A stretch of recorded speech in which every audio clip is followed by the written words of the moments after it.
C'est parti. OK. Bonjour tout le monde, mon nom est Martin Deschênes. Aujourd'hui, on va parler de débuter le paddleboard ou le SUP en eau vive. Puis pour nous parler de ça, on a invité pour la troisième semaine de suite Alexandre Valiquette, un, qui est à peu près, qui est le vice-président de la Fédération Eau Vive Québec, qui a 20 ans d'expérience pour m'en dire en paddleboard. Tu vois, c'était pas le kayak de mer, mais en kayak d'eau vive. En sauvetage, en sécurité. Aujourd'hui, c'est ça. Puis, c'est ça. Aujourd'hui, on va vous introduire là-dessus. C'est surtout, en fait, c'est vraiment le domaine d'Alexandre, l'eau vive. C'est surtout Alexandre qui va parler aujourd'hui. Je vais essayer de diriger la discussion si jamais Alexandre parle beaucoup. Là. On a à peu près 4 sujets qu'on va couvrir. Puis on va y aller, ça va durer à peu près 15 minutes. On va essayer de se tenir à 15 minutes, gros maximum 20 minutes. Après ça, on va ouvrir une période de questions. Tout le monde va pouvoir discuter. Là, en ce moment, c'est enregistré, donc les caméras sont à off. Quand notre partie, Alexandre et moi, de 15 minutes va terminer, on va fermer l'enregistrement, vous allez ouvrir les caméras, tout ça. Puis vous pouvez même déjà commencer à poser des questions. Si jamais ça s'insère bien dans la discussion, je vais essayer de diriger la discussion avec Alexandre un petit peu. Fait qu'Alexandre, bonsoir. Salut, salut. Ça va bien, Martin? Oui, ça va bien. Super. Pour débuter, peut-être, nous expliquer c'est quoi l'eau vive, qu'est-ce qu'on entend par eau vive, sans distinction, mettons, est-ce qu'on est en kayak, on est en paddleboard, mais juste le terme eau vive, ça veut dire quoi? Et si on va bien court, la définition de l'eau vive, ça va être de l'eau qui bouge. Puis où est-ce qu'il y a un courant, puis on pourrait dire si on n'est pas capable à la marche ou à la nage de remonter le courant, on peut commencer à compter que c'est de l'eau vive. Ou quand il y a des petits moutons blancs qui se font ou des courants qu'on est capable de vraiment voir où est-ce que l'eau s'en va, on commence déjà à parler d'eau vive. Ce n'est pas obligé d'être des chutes de 40 pieds puis immenses. Là. Pas obligé d'être Niagara, là. OK, parfait. Puis, est-ce qu'il y a, en fait, je le sais, mais il y a une cotation dans les difficultés ou dans je ne sais pas si je peux dire les caractéristiques. Il y a un système de classification. Tu peux-tu juste vaguement nous dire un petit peu? Ça va de eau vive et eau vive qui est vraiment là, ce que je viens d'expliquer un peu, c'est de l'eau qui se déplace puis qui a un certain courant. Après, ça va de R1 jusqu'à R5. R5, disons que R5, c'est là qu'on va arriver, c'est le plus extrême, là, que même en rafting, on se tient plus généralement dans du R3, R4, un petit peu d'R5, mais règle générale, non. Ça vous donne un peu une idée. Là. R5, c'est expert. R1, R2, en stand-up paddle, quelqu'un peut accéder éventuellement, faire R1, R2, un peu de R3. Et certains crinqués, oui, vont faire les chutes Niagara, là, si on se comprend. Là. Bon.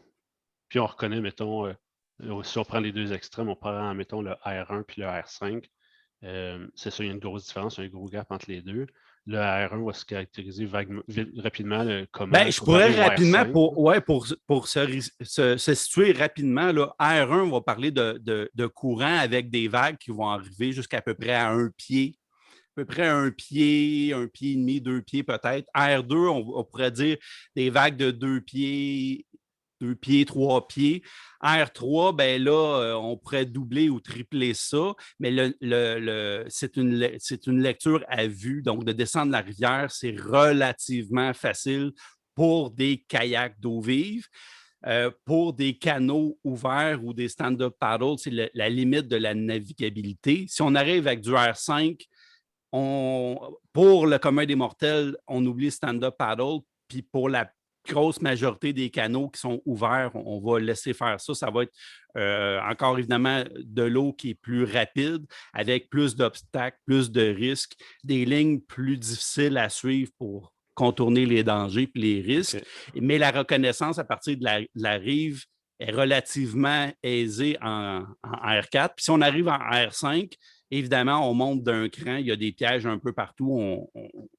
Facilement, si on se trompe de la ligne, on peut arriver jusqu'au décès. Pas qu'on ne peut pas décéder dans du R1 ou même dans l'eau vive. Là. Même dans un lac, on peut décéder. Mais c'est de comprendre que là, ça se peut que dans la prochaine minute, là, si tu passes à gauche, tu as 98 de chance de ne plus jamais faire une ligne.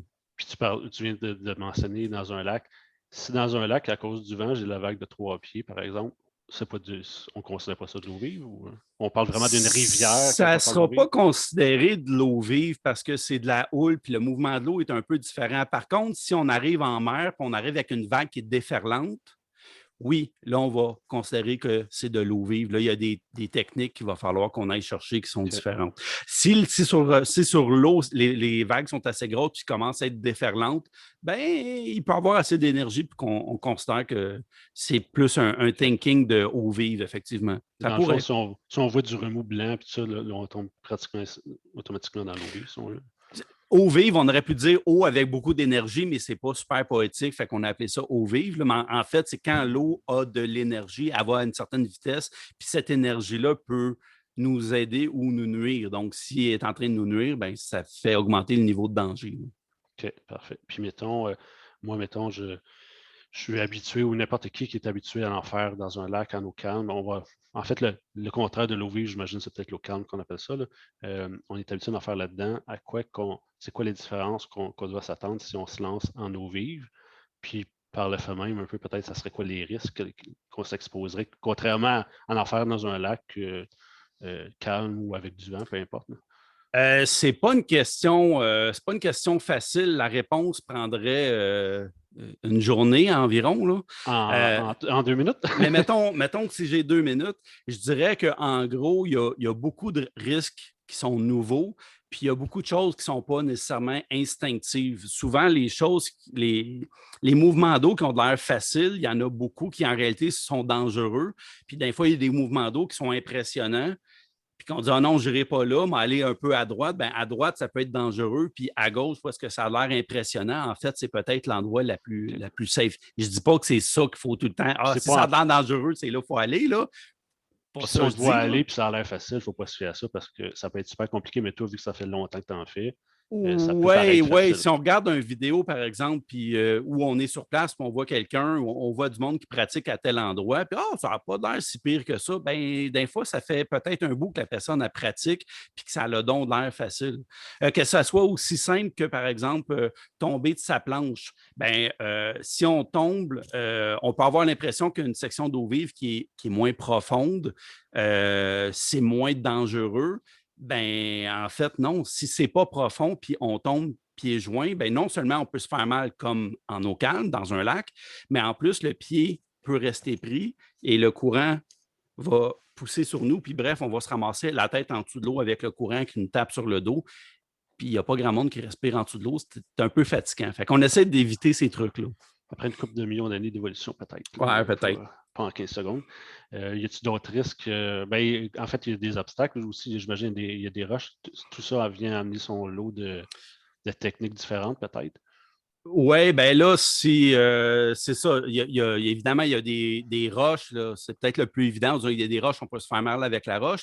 Mais des fois, juste l'eau par elle-même, la façon que l'eau revient sur elle-même, ça va faire des mouvements d'eau qu'on peut rester pris là et retourner puis se mettre dans le trouble encore une fois quand on ne connaît pas qu'est-ce qu'on fait. Là. Ceux qui ont déjà fait du rafting, ils vont peut-être. Moi, je ne l'ai jamais fait, là, mais je pense qu'il y a des répliques qui s'appellent la machine à laver. La machine à laver sur la rivière Rouge. OK, ça tourne non-stop, puis à un moment donné, tu te fais brasser, puis à un moment donné, tu sors ou quelque chose comme ça. Là. Ben, c'est un genre de mouvement d'eau, ouais. Je connais pas. Ouais. Oui, il peut arriver. J'ai déjà fait un sauvetage à cette place-là. C'est juste drôle. Là. Ben, pas drôle, mais en tout cas, oui, il peut y avoir des surprises. Mettons que cette place-là, il n'y a personne qui va se dire ah, ça serait une place gentille. T'sais. Ça, c'est évident que cette place-là, tu n'as pas besoin d'être un grand caïd dans nos vives pour te dire que c'est dangereux. Là. C'est plus les places que ça n'a pas l'air dangereux, puis ça peut l'être. Puis c'est pour ça que prendre un cours, même le cours, en fait, les cours de débutants, le cours de base, va te préparer à faire le cours de base en eau calme, de maîtriser ces trucs-là, d'avoir pris un vrai cours avec un moniteur certifié. Ça va t'aider si tu veux faire de l'eau vive peut-être l'année prochaine ou même à la fin de ta première saison si tu es vraiment craqué. Ben, c'est évident, tu sais, si tu as de la misère en eau calme, sur un lac, pas de vent, pas de courant, à faire des virages à gauche, à droite, ben, si tu arrives dans une rivière et il y a une roche en avant, tu es quand même capable de la contourner. Ben, Fait, il y a un minimum de technique à tantôt, j'ai acquérir avant. expliqué qu'il y a des fois, il faut passer à gauche, il faut suivre une certaine ligne. Mais la ligne, si tu fais rien, des fois, tu ne t'en vas pas dans la ligne qu'il faudrait, la direction. Si tu as une mauvaise direction, la rivière ne t'emmène pas tout le temps à la bonne place. Il faut que toi, tu dis, OK, là, il faut que je tourne à gauche, il faut que je tourne à droite. Fait que dans un premier temps, ben, ça te prend du contrôle. Puis ce contrôle-là, ce n'est pas en eau vive que tu vas l'apprendre, c'est en eau calme que tu vas maîtriser tes appuis, tes changements de direction, tes pivots. Puis là, oui, dans les cours en eau vive, on va t'apprendre c'est quoi la bonne ligne, c'est quoi les obstacles, quoi faire si tu es dans le trouble, quoi faire pour ne pas aller dans le trouble. Bon, tous ces trucs-là. Mais la base importante, c'est dans les cours de base, c'est pas dans les cours d'eau vive. Puis mettons, si on va en parler après pour les cours, mais si on va prenant pour acquis, par exemple, que mettons, moi, je suis super à l'aise parce que j'ai suivi tes cours, tout ça. Mais j'arrive avec mon équipement de paddleboard, mais d'eau douce. Est-ce que c'est correct? Est-ce qu'il y a des différences? Est-ce que si tu vas c'est ton rajouter des équipement, éléments? si c'est ton équipement d'eau douce, c'est bon parce que la plupart des rivières au Québec, c'est des rivières d'eau douce. J'ai dit d'eau douce? Oublie pas Mais, ton reprendre. non, mais l'équipement calme, je voulais dire. l'équipement d'eau calme puis l'équipement d'eau vive, il y a certains trucs qu'on peut passer d'un à l'autre, mais il y a des trucs qu'on ne pourra pas. Par exemple, d'avoir un board en composite, on peut le faire, sauf que ça se peut que ton espérance de vie de board soit d'une journée, parce qu'à un moment donné, tu vas taper sur des roches, peut-être avec plus de force que ce que tu penses, puis tu vas le chipper, l'eau peut rentrer à l'intérieur, ou tu peux quasiment le casser en deux.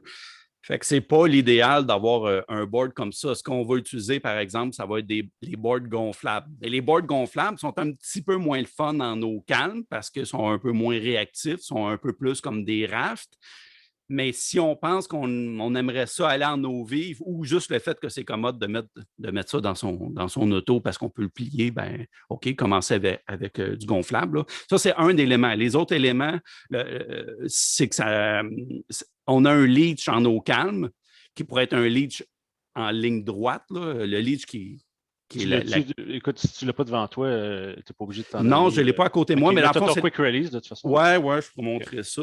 Ben là, je vous fais juste montrer comme ça ici, ça, c'est pour le kayak, mais c'est juste pour illustrer que celui-là, il y a un élastique dedans. Fait que ce que ça fait, il est collé proche de mon corps.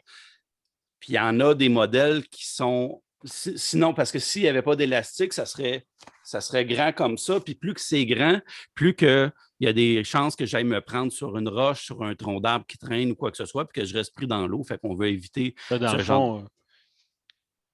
Je suis en train de dire qu'en eau calme, on a un leach qui est la courroie de. T'as-tu ton non, là, je l'ai perdu. Le petit rousse illustré. En tout cas, la courroie, là, qui est entre le pratiquant puis le board, qui peut être droite, mais quand on s'en va en eau vive, on veut vraiment avoir celle qui est en spring, si on veut. Ouais, c'est ça. Comme ça fait que il y a moins de trucs qui traînent dans l'eau. Mais on veut l'avoir, ce truc-là. Et non seulement il y a cette forme-là, mais il y a aussi des velcro à différentes places puis des maillons faibles qu'on appelle que si jamais le board va d'un bord d'un obstacle, d'un pilier de pont ou d'une bouée, puis moi, je vais de l'autre bord, bien, soit que je tire sur une petite bille comme ça ici, et en tirant ça, ça largue. Puis si jamais je ne suis pas capable d'accéder, ben, il va voir qu'en tirant, il y a un velcro à une place ou à une autre, ou il y a un maillon faible qui va carrément casser pour pas que je reste dans l'eau. Mais tout ça, en fait, c'est pas que tu sois pogné de façon permanente sur ton board, parce que si le board est coincé à quelque part, mais en fait, tu vas rester coincé avec, puis l'eau va arriver, puis écoute, je ne sais pas c'est quoi le poids de l'eau, mais c'est plus que d'avoir 3 litres smoke sur toi. Oui. Ça va vraiment vite là, à un petit peu, mettons une vitesse de courant qui est à peu près la vitesse d'une marche rapide. C'est comme s'il y avait quelqu'un au complet couché sur moi. Fait que là, si je suis, mettons, face vers le sol, position push-up, je me mets les mains dans le dos, bien là, il faudrait que j'essaie de me lever comme ça, mais il y a quelqu'un sur mes épaules. Ouais. Ça se fait à peu près pas. Là. Puis le courant, ça peut aller jusqu'à pas mal plus vite que ça. Fait que dans le fond, cet équipement-là, ce quick release-là va te permettre de détacher, en fait, c'est comme si tu avais un parachute, ton premier parachute, il n'ouvrait pas, tu le laisses partir, puis là, tu vas dériver le courant, mais là, tes bodies vont venir te rechercher plus loin, en fait. Si tu en as, c'est encore des trucs qu'il faut gérer. Il y a beaucoup plus de risques. C'est un lien vers ne pas le faire tout seul. Oui, il y a beaucoup plus de risques en eau vive, mais l'activité est vraiment plus intense. Je veux dire, on est capable d'être dans la carte postale. Déjà que le stand-up paddle, dans les endroits d'eau-calme, c'est super beau, mais quand tu as vu l'eau vive, tu vois les chutes, les rapides, c'est un autre niveau. C'est juste magnifique. Puis on peut faire du surf. S'il y a des vagues, s'il y a du courant, ça arrive souvent qu'il y a des vagues, on est capable d'aller surfer, puis après descendre un peu, puis ça l'ouvre vraiment un monde qui est pas mal plus grand, là. Mais il y a plus de risques. Mais il faut gérer ces risques-là, se tenir avec 3, 4, 5 personnes qui sont idéalement avec une bonne expérience, qui ont pris des cours, qui connaissent les trucs. Puis en fait, si toi, tu es la personne qui a le plus d'expérience, je ne parle pas de toi en parlant de toi, mais la personne d'un groupe, là. C'est ça qui a le plus d'expérience, puis tu n'es pas sûr que de tes compétences, en fait, tu es aussi bien de pas aller dans l'eau vive. Parce que là, tu mets tout le monde en danger, parce que tout le monde va se fier à toi comme étant le spécialiste. À moins que tu es en train de donner un cours, mais si ce n'est pas le cas, puis tu es comme un peu en train de donner un cours, mais peut-être qu'il y a des trucs que tu penses savoir, mais que dans le fond, tu es en train de dire des conneries, puis ou tu n'as pas remarqué que Robert, dans notre groupe, son leech, c'était pas avec un quick release, puis là, finalement, à un moment donné, Robert, il se ramasse en dessous de l'eau, puis il ne sait pas comment se défaire de là, puis il est pris, puis là, comment je vais faire pour aller le chercher, puis s'il arrive un décès, puis sans tomber jusqu'au décès, mais c'est possible, tu passes une moins bonne journée, on s'entend. Ouais. Fait que dans le fond, pour diminuer tes risques un peu, tu ne vas pas être seul, tu vas avec du monde qui sont compétents quand même, qui ne sont pas à leur première expérience comme toi, mettons, en eau vive. Tu vas avoir un système de laisse qui va pouvoir se larguer si jamais tu as un problème. Là, en eau douce, il y a ce qu'on appelle une ligne d'attrape flottante. En fait, c'est obligatoire. Ça fait partie des équipements obligatoires de Transport Canada si on n'a pas notre veste sur nous autres. C'est une corde de 15 mètres, mais en eau vive, c'est comme un système de sac à corde. Si jamais il y a quelqu'un qui a un problème, il y a une technique, tu y lances ça, puis tu peux aller le rechercher façon de parler. Fait que ça serait un autre équipement qui serait bon que Oui, là, si on est en eau vive, là, tu m'as demandé tantôt l'équipement de base en eau calme, on peut-tu l'utiliser en eau vive? La plupart, oui puis non. Là, si tu as déjà commencé, en fait, le stock d'eau vive, tu peux l'utiliser en eau calme. Mais le stock d'eau calme, par exemple, si tu as une veste minimaliste là, à la ceinture, ça, tu ne peux pas, ou une veste gonflable, ça, tu ne peux pas utiliser ça en eau vive. Pourquoi tu ne peux pas prendre ça? Parce que si tu tombes, la fraction de seconde que tu tombes dans l'eau vive, il faut que tu sois déjà en train de flotter. Parce que si tu tombes inconscient, tu ne seras jamais capable de déployer ta veste. Et puis, si tu es en dessous de l'eau, ce n'est pas évident de remplir une veste. Même, puis c'est en tout cas, bref, c'est interdit par la loi avec le ministère du Transport, la loi fédérale. On n'a pas le droit d'utiliser ça. Puis le but, c'est ça, c'est que c'est pas efficace. Fait que quelqu'un qui a juste une veste gonflable, tout de suite, il faut qu'il s'ajoute une nouvelle veste. Il n'y a pas le choix. OK. Après, les trucs qu'on n'a pas... dans le stock de base, ça fait déjà le tour. Un sifflet, on en avait déjà besoin d'un. En eau vive, c'est encore plus important. Là. Puis, tu sais, c'est sûr qu'en eau vive, il y a des roches, tu risques d'accrocher peut-être plus le fond aussi, c'est moins creux. Fait que ton aileron, peut-être, au lieu d'avoir un aileron de 9 pouces, tu vas peut-être en vouloir un plus petit, puis un flexible pour pas qu'il casse quand tu pognes une roche, probablement. Ouais, là, c'est sûr que ça prend pas... Parce que moi, sur mon board, j'ai un aileron de 9 pouces, puis c'est sûr, je pogne une roche avec, ça débarque, là. Là, c'est sûr que tu peux tricher en choisissant les cours d'eau en fonction de ton équipement aussi, parce qu'il y a des endroits comme à Montréal, il y a des endroits dans le coin de la salle, la vague à Guy, que c'est très, très creux. Tu peux avoir un aileron de 2 pieds et tu n'accrocheras rien. Tandis qu'il y a d'autres endroits, tu risques d'accrocher plus. Règle générale, on préfère avoir un aileron parce que tu veux avoir du contrôle. Puis si tu as peur d'accrocher sur des roches, retourne à la base, sois bon pour avoir un bon contrôle. OK. Puis peut-être un board un peu plus court pour qu'il soit un petit peu plus manœuvrable comme les. Ouais, s'il est plus court, c'est sûr qu'il va être plus manœuvrable. Il faut qu'il soit gonflable. Sinon, ben, tu as des risques de vraiment endommager ton board. Puis, Puis ce que tu avais tantôt, ton casque qui est comme ouais. pas mal obligatoire si tu veux revenir se mettre la tête, finalement. C'est-tu spécial? On pourrait-tu prendre un casque de vélo, par exemple, quelqu'un qui n'a pas l'équipement? Ça prend un casque fait pour l'eau vive qu'on va appeler multi-impact parce que ça se peut que dans ta descente, tu te caboches plus qu'une fois. Puis il faut que ce soit vraiment solide que même s'il y a du courant d'un bord et de l'autre, puis ça l'a bougé, qu'il reste. Fait que ça prend multi-impact. Contrairement à vélo, que si tu tombes une fois, normalement, tu es supposé de le changer, ton casque. Là. OK. Puis, règle générale, dépendamment comment tu fais ton vélo, tu n'es pas supposé de te péter la tête si souvent que ça non plus. Là. Non, ben une fois que tu tombes une fois, après ça, je veux dire, tu changes de casque. Mais de toute façon, il y a des compagnies qui remboursent le casque, qui t'en donnent un nouveau si tu as eu un impact. En tout cas, dans le temps, c'était ça, peut-être plus maintenant. Là. OK. Puis, mettons, on a l'équipement, on a des chums qui sont prêts à venir avec nous autres. On ne peut pas y aller nécessairement. Tu sais, ça prend des connaissances. Donc, il y a des cours qui se donnent. Ça ressemble à quoi à peu près? Y a-t-il une arborescence de cours? Y a-t-il, je dois en suivre un avant l'autre? Tu parlais des cours de base. Mais une fois que tu as fait tes cours de base en eau calme, il y a une série d'autres cours. Oui, quand on parle de cours de base, c'est vraiment de base. C'est un cours de 2 heures pour apprendre les bases, aller pratiquer vos trucs après ça. Après ça, il y a le cours avancé qui prend 3 heures. C'est à peine une demi-journée. Bien, ça vaut la peine de faire ça avec un moniteur certifié puis de poser des questions à votre moniteur. Il y a des moniteurs de stand-up paddle qui ne sont pas nécessairement certifiés pour donner un cours d'advance puis demander ça fait combien de saisons. Essayez de questionner un peu votre moniteur pour savoir à quoi qu'on a à faire. Après ça, une fois qu'on a fait ça puis qu'on dit hey, moi, je suis vraiment solide sur ma planche, je suis capable de monter puis descendre, je suis capable de tourner, faire mes pivots, faire tout ce qu'on m'a montré dans le cours de base puis avancer, bien, on a 2 cours. Un premier cours de brevet en eau vive, de stand-up paddle en eau vive, qui est d'une journée. Puis là, on va apprendre du stock avec ça. Puis déjà là, on est capable d'aller dans des petits cours d'eau. Puis le moniteur va vous dire un peu c'est quoi les cours d'eau, c'est quoi les spots par rapport à votre niveau de pratiquant. Puis après ça, ben, on a une autre journée qui peut se faire en 2 jours pendant une fin de semaine. Un samedi puis un dimanche, mettons. Oui, ça pourrait être un samedi-dimanche. Sauf que je sais que le cours il est pas mal exigeant. Fait que c'est pas rare que les gens préfèrent faire une journée, ils vont pratiquer, puis après, ils reviennent. Mais on pourrait faire, quelqu'un qui est en forme puis bien crinqué pourrait faire les 2 dans une fin de semaine. Le temps de remettre tes plasters, faire tes points de suture, tu fais le 2 Oui, c'est ça. Non, c'est pas si pire que ça. OK. C'est en prenant ces cours-là qu'on évite justement d'avoir des points de suture et ces trucs-là. Je ne dis pas que c'est magique puis il n'y a personne qui se blesse. C'est sûr que. Non, mais au moins, tu as une bonne base. Puis, ben oui.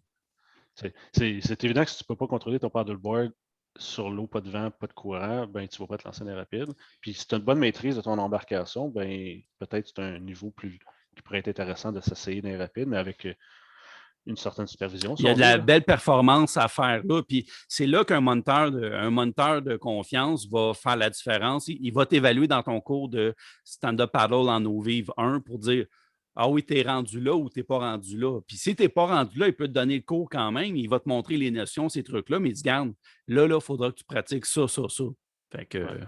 C'est bien de le pratiquer quand les conditions sont moins dangereuses, si on veut. Là.